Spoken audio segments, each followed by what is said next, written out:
Disabled people have enough obstacles in life without having more put in their way by the people who are supposed to be helping them.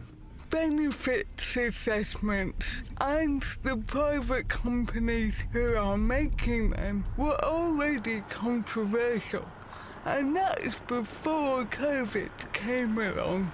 Now people are often winning their cases on appeal, but I'm concerned they're even having to do it at all. Millions of pounds are being wasted in a system that drives some people to despair. So this is my letter for mandatory reconsideration of the decision. Arabella Brazilian has a history of poor mental health and was diagnosed with autism, PTSD and depression. She told me she found the benefits process so distressing, she simply gave up. I was having these two messages, my healthcare professionals saying it was urgent that I looked after my health, that I was not well enough to work, and two benefit systems, universal credit and PIP, saying we see nothing wrong with you, and if you haven't got enough money to live on with universal credit, we suggest you go and get a job. It's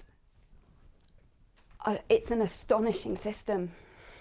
Arabella's experience is terrible and tragically not isolated. For some people, it is all too much. Jodie Whiting took her own life after her benefits were withdrawn. As her body lay in the mortuary, Jodie's mother opened the letter saying she was fit for work. Her mother says she was never assessed properly. You can't do that to somebody, but I mean, people are going on about the assessments. And Jodie never even got to one. They never seen the face. It was all done by paperwork. And they just struck her off. How can they do that? Not even thinking about the person. It was just cutting their benefits and saving money, but you can't do it to disabled people. It's disgusting, really disgusting. James Taylor is from the charity Scope. He told me the system is broken.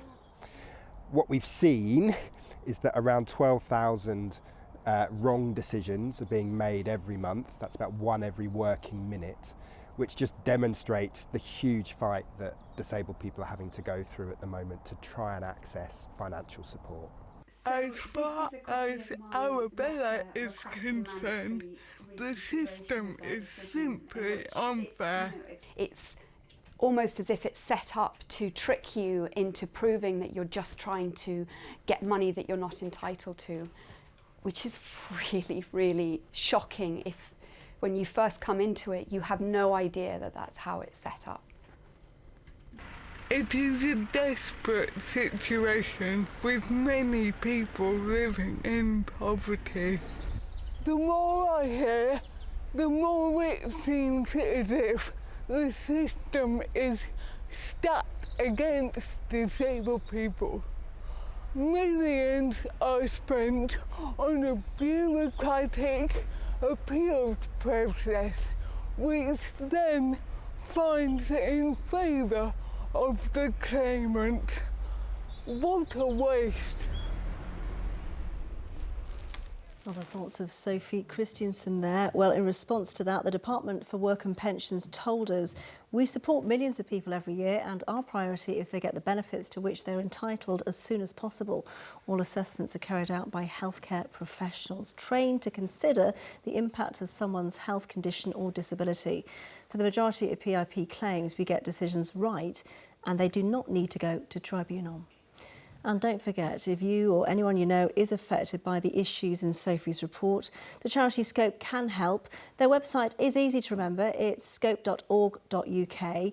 There's also the Samaritans. You can get in touch with them through their website or by calling their helpline on 116 123.